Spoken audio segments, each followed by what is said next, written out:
सुप्रभात बच्चों, कैसे हैं आप सब लोग। आशा करती हूँ आप लोग बहुत अच्छे होंगे। मैं हूँ आपकी हिंदी की अध्यापिका और आज हम पढ़ेंगे पाठ नंबर 15 जिसका नाम है मेरी दैनंदिनी। तो बच्चों, दैनंदिनी का अर्थ क्या होता है? मतलब रोज के दिनों की जो डायरी होती है उसको दैनंदिनी कहते हैं, यानी कि मेरी डायरी। मेरी दैनंदिनी पाठ का सार देखिए। प्रस्तुत पाठ में डायरी लेखन के माध्यम से गुजरात और उससे जुड़ी बातों का वर्णन किया गया है।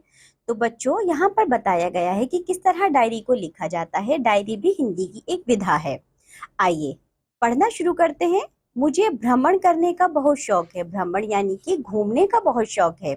मैं अक्सर अपने माता पिता तथा मित्रों के साथ भारत दर्शन करने जाती रहती हूँ। सितंबर की परीक्षा समाप्त कर इस बार मैं गुजरात घूमने चली गई। वहां मुझे जो कुछ अनुभव हुआ उन्हें मैंने अपनी डायरी में इस प्रकार लिखा है। तो बच्चों, जो लेखिका है उसे भ्रमण करने का यानी कि घूमने का बहुत शौक है। तो इसी प्रकार वह अपनी परीक्षाओं को समाप्त करके सितंबर में घूमने चली गई। इस बार वह कहाँ घूमने गई थी? गुजरात में। तो गुजरात में वह जहाँ भी घूमी, जो भी उसने अनुभव किया उसे अपनी डायरी में उतारा है। तो सबसे पहले आप डायरी देखिए 2 अक्टूबर की। 2 अक्टूबर को मैं आज प्रातः ही अहमदाबाद पहुंची हूँ, यानी कि सुबह सुबह ही अहमदाबाद पहुंची हूँ। यात्रा में किसी प्रकार का कष्ट नहीं हुआ। हाँ, थोड़ी थकान अवश्य अनुभव हो रही है। आज राष्ट्रपिता महात्मा गांधी का जन्म दिवस है। मैं इसी पावन दिन गांधी जी के गुजरात में आ पहुंची हूँ। यह मेरा सौभाग्य है। गांधी जी की जन्मभूमि में आकर मैं बहुत रोमांचित हूँ। लगभग 12 बजे मैं साबरमती के तट पर बने आश्रम में पहुंची। हृदय कुंज में बापू का प्रिय भजन गाया जा रहा था। भजन कुछ इस प्रकार है। वैष्णव जन तो तेने कहिए, जो पीर पराई जाने रे। पर दुखे उपकार करे, तोए मन अभिमानन आने रे।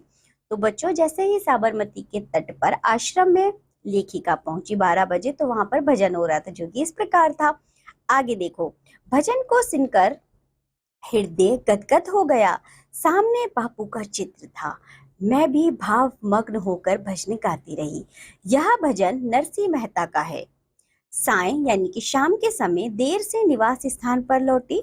आश्रम का भजन अब भी मन में गूंज रहा था। रात्रि का भोजन करने के पश्चात दूरदर्शन पर समाचार देखते देखते आंख लग गई। तो बच्चों, ये डायरी थी 2 अक्टूबर की। ठीक है, 2 अक्टूबर को लेखिका ने जो भी अनुभव किया, वह जो भी घूमी, उसे उसने उस डायरी में लिखा। अब देखिए 3 अक्टूबर को उसने क्या लिखा। 3 अक्टूबर, आज द्वारिका आने की मेरी साथ पूरी हुई। तो बच्चों, 3 अक्टूबर को वह कहाँ चली गई? द्वारिका। कहते हैं कि श्री कृष्ण वृंदावन में यहाँ आए थे। द्वारिका को उन्होंने अपनी राजधानी बनाया था।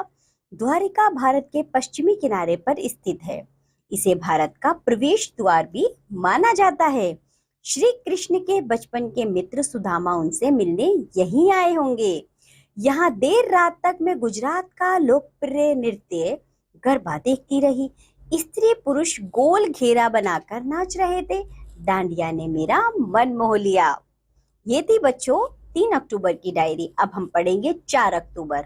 4 अक्टूबर को देखो लेखिका कहाँ कहाँ घूमी और उसने क्या अनुभव किया, उसे 4 अक्टूबर की डायरी में लिखा है। आज मैंने जूनागढ़ के गिरनार पर्वत पर चढ़ाई की। 3,500 फुट की चढ़ाई चढ़ते चढ़ते मैं थक गई। जैन मंदिर, बावड़ियां, दत्तात्रेय का मंदिर, अशोक और स्कंदगुप्त के शिलालेख देखे। यहाँ पास ही के जंगल में सिंह रहते हैं। यहाँ सिंह को स्वतंत्र रूप से देखा जा सकता है। मैंने भी इस अमूल्य अवसर का लाभ उठाया। इतने समीप से सिंह को देखना वास्तव में एक रोमांचकारी अनुभव रहा। तो चलिए बच्चों, अब हम पढ़ेंगे 5 अक्टूबर की डायरी। 5 अक्टूबर, आज मैं चोरवाड़ पहुंची हूँ। यह सौराष्ट्र के हरे भरे वातावरण में स्थित है। चोरवाड़ के समुद्र तट की ठंडी ठंडी हवा वातावरण को मोहक बना रही है। घूमने के लिए मुझे यह स्थान बहुत भाया। यहाँ नागरबेल पान के बगीचे हैं। आम के सघन कुंज के केसर केरी आम का स्वाद बहुत दिनों तक याद रहेगा। यहाँ मैंने सोमनाथ का मंदिर, गर्म पानी का झरना तथा वेरावल बंदरगाह आदि स्थान देखे। अब तक मैं काफी गुजरात घूम चुकी हूँ। मुझे यहाँ के निवासियों की वेशभूषा बहुत आकर्षक लगी। मुझे गुजरात एकता का केंद्र लगा। यहाँ शिव भक्तों के लिए सोमनाथ है तो कृष्ण भक्तों के लिए द्वारिका। जैनियों का प्रसिद्ध तीर्थ पालीताड़ा भी यहाँ है। पारसी गुजरात को अपनी भूमि मानते हैं, मुसलमान भी यहाँ के होकर रह गए। तो बच्चों, यह थी लेखिका की नजर से गुजरात का भारत दर्शन, मतलब गुजरात राज्य के दर्शन। वह जहां जहां घूमी उसने अपनी डायरी में लिखा, अपनी दैनंदिनी में लिखा, और उसके माध्यम से हमने लेखिका के अनुभवों को पढ़ा, जाना, समझा। तो बच्चों, इसीलिए कहा जाता है कि डायरी हमें अवश्य लिखनी चाहिए।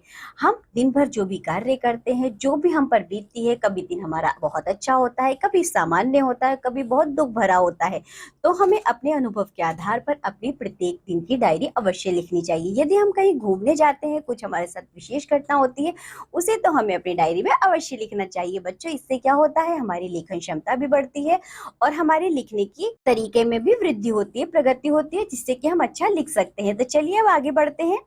ये डायरी तो होती है यहाँ समाप्त। देखिए, इसी से संबंधित कुछ सरलार्थ दिए गए, यानी कि कठिन शब्दों के सरल अर्थ वो आप खुद से पढ़ेंगे।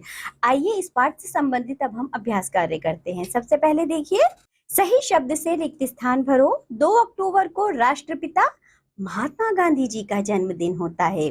साबरमती के तट पर बापू का आश्रम बना हुआ है। श्री कृष्ण ने द्वारका को अपनी राजधानी बनाया था। चोरवाड़ सौराष्ट्र के हरे भरे वातावरण में स्थित है। आगे देखिए, सही कथन पर सही तथा गलत कथन पर गलत का निशान लगाओ। लेखिका को भ्रमण करने का शौक है। हाँ जी, बिल्कुल ठीक। साबरमती के तट पर गांधी जी का आश्रम है। हाँ जी, बिल्कुल ठीक। लेखिका ने जूनागढ़ के हिमालय पर्वत पर चढ़ाई की। हाँ जी। चलिए आगे बढ़ते हैं। निम्नलिखित प्रश्नों के उत्तर लिखो। लेखिका किस राज्य का भ्रमण करने गई थी? लेखिका गुजरात राज्य का भ्रमण करने गई थी। इसी तरह नीचे कुछ और प्रश्न उत्तर दिए गए, वो आप खुद से करेंगे। सही उत्तर पर सही का निशान लगाओ। को जूनागढ़ में किस पर्वत पर चढ़ाई करते हैं? जूनागढ़ में गिरनार पर्वत पर चढ़ाई करते हैं। तो बच्चों, ये जो ग वाला है, लेखिका ने जूनागढ़ के हिमालय पर्वत पर चढ़ाई की, ये गलत है। हिमालय पर्वत पर नहीं करी थी चढ़ाई, ठीक है। अब आगे बढ़ते हैं। नए शब्द बनाओ। यहाँ देखो बच्चों, हमें क्या दिया है? प्रो। प्रो में यदि हमने कार जोड़ा तो बन गया प्रकार। इसी तरह प्रो में ये जोड़ेंगे तो हो जाएगा प्रिय, वो आप यहाँ लिखेंगे। प्रो में वेश जोड़ेंगे तो हो जाएगा प्रवेश, यानी कि एंटर। प्रो में सिद्ध जोड़ेंगे तो हो जाएगा प्रसिद्ध, यानी कि मशहूर। आगे बढ़ते हैं। व्याकरणिक पहर। प्यारे बच्चों, संज्ञा के स्थान पर प्रयोग किए जाने वाले शब्द सर्वनाम कहलाते हैं। क्या आपको पता है, संज्ञा के स्थान पर जो शब्द प्रयोग किए जाते हैं उन्हें सर्वनाम कहते हैं। जैसे अमित पानी पी रहा है, तो अमित बच्चों नाम है, यानी कि ये संज्ञा है। अमित के स्थान पर हम बोल सकते हैं वह पानी पी रहा है, तो वह जो शब्द है वह सर्वनाम कहलाएगा। इन वाक्यों में अमित संज्ञा शब्द है और वह सर्वनाम शब्द है, ठीक है। चलिए आगे बढ़ते हैं। निम्नलिखित वाक्यों में से सर्वनाम शब्द छाट कर लिखो। चलिए छाटते हैं। मेरी आयु तो केवल 15 वर्ष है। तो बच्चों, मेरी यानी कि किसी व्यक्ति की बात हो रही है। जो मेरी शब्द यहाँ आया है वह हमारा सर्वनाम है। मैं आज प्रातः ही अहमदाबाद पहुंची हूँ, तो इसमें बच्चों जो मेष है वह हमारा सर्वनाम है। इसी तरह आप इन वाक्यों में से सर्वनाम छाट कर लिखेंगे। निम्नलिखित शब्दों को सही शीर्षक के नीचे लिखो। तो बच्चों, यह कुछ शब्द दिए गए हैं, ठीक है। तो आपको क्या 3 कॉलम दिए हैं? देखो, व्यक्तिवाचक संज्ञा, जातिवाचक संज्ञा और भाववाचक संज्ञा। जो शब्द सही संज्ञा में आएगा, संज्ञा के जिस भेद में आएगा उसको वही लिखना है आपको। पहले देखिए साबरमती। तो बच्चों, साबरमती आप बताइए व्यक्तिवाचक है, जातिवाचक है या भाववाचक है? साबरमती बच्चों एक पूरा नाम है, जिससे कि हमें समझ में आ रहा है ये जगह का नाम है, ठीक है।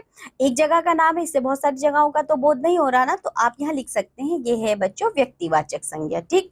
इसी तरह देखो भजन। भजन क्या है बच्चों? भजन तो एक भाव है, तो ये हो जाएगा आपका भाववाचक संज्ञा में। अहमदाबाद बच्चों क्या है? जल्दी बताओ। अहमदाबाद एक जगह का नाम है, तो ये भी आपका व्यक्तिवाचक संज्ञा हो जाएगा। थकान, थकान है बच्चों आपका भाववाचक संज्ञा, ठीक है। शिलालेख, तो बच्चों शिलालेख, एक किसी शिलालेख का नाम तो नहीं दिया ना, शिलालेख तो ऐसे बहुत सारे हो सकते हैं, तो ये आएगा आपका जातिवाचक में, ठीक है। आपको समझ में आया व्यक्तिवाचक, जातिवाचक और भाववाचक क्या होता है? आप इसे बहुत आसानी से समझिए। जैसे यदि मैंने नाम लिया बच्चों अमित, अमित नाम है पर्टिकुलर किसी एक लड़के का, मैंने एकदम नाम लिया ना अमित, तो वो हो जाएगा हमारा व्यक्तिवाचक। यदि मैंने कहा लड़का, मतलब अमित है तो लड़का ही, लेकिन मैंने कहा सिर्फ लड़का, तो बच्चों लड़का अमित भी हो सकता है, लड़का तनवीर भी हो सकता है, लड़के में तो बहुत सारे नाम हो सकते हैं ना, तो लड़का जो होगा वो कहलाएगा फिर हमारा जातिवाचक। ठीक है, आपको समझ में आया व्यक्तिवाचक और जातिवाचक में अंतर। इसी तरह भाववाचक होता है। भाववाचक बच्चों अमूर्त होता है, जिसे हम छू नहीं सकते, देख नहीं सकते, लेकिन जिसे हम अनुभव कर सकते हैं, महसूस कर सकते हैं, जैसे कि थकान, घबराहट, मित्रता। तो ये सब क्या होते हैं, ये हमारे भाव होते हैं, तो ये हमारे भाववाचक संज्ञा कहलाते हैं। तो चलिए अब आगे बढ़ते हैं। उच्चारण करो, आइए इन शब्दों को मेरे साथ पढ़िए। भ्रमण, अहमदाबाद, जन्मभूमि, रोमांचित, दूरदर्शन, वृंदावन, लोकप्रिय। दत्तात्रेय, स्कंदगुप्त, केशरकेरी, वेरावल, वेशभूषा, द्वारिका, पालीताड़ा। तो चलिए इसी के साथ ये पाठ होता है यहाँ समाप्त। आज हमने जो भी पढ़ा है आप लोग उसका अच्छे से अभ्यास करेंगे और आज ही से आप लोग डायरी लिखना भी शुरू करेंगे। अब हम मिलेंगे आपसे अगली कक्षा में, तब तक के लिए बाय बच्चों।